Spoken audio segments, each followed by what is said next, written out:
The Guevaras are exhausted after an all-day search for food.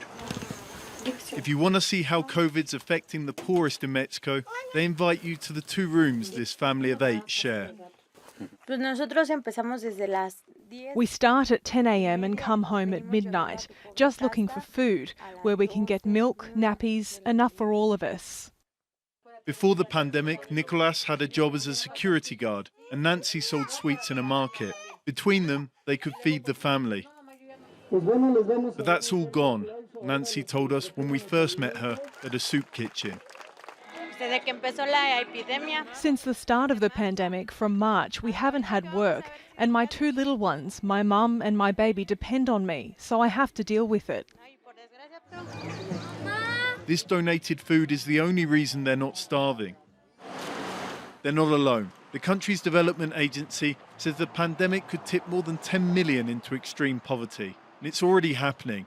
We went to 16 soup kitchens across the capital. All of them told us that lines have grown. Many said they're serving 3 or 4 times more meals than before.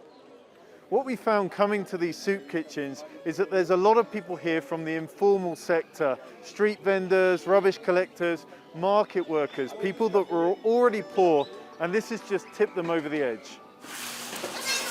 Even as the need has increased, the number of soup kitchens themselves has fallen. Those turning out to feed people, like Father Benito, run risks. Because of the pandemic, several kitchens closed down. And so people said to us, please don't close too. If you do, where are we going to go? It's a salient question. Poverty experts told us that the federal government's aid programs don't really work for those in the informal sector like Nancy, who often lack IDs and can't prove that they've lost their jobs. She's grateful for what she does get from charitable soup kitchens. She cleans toilets in one to try and pay a little back. By the end of the day, the family's eating. The battle's won. Tomorrow, they'll join the queues again. John Holman, Al Jazeera, Mexico City.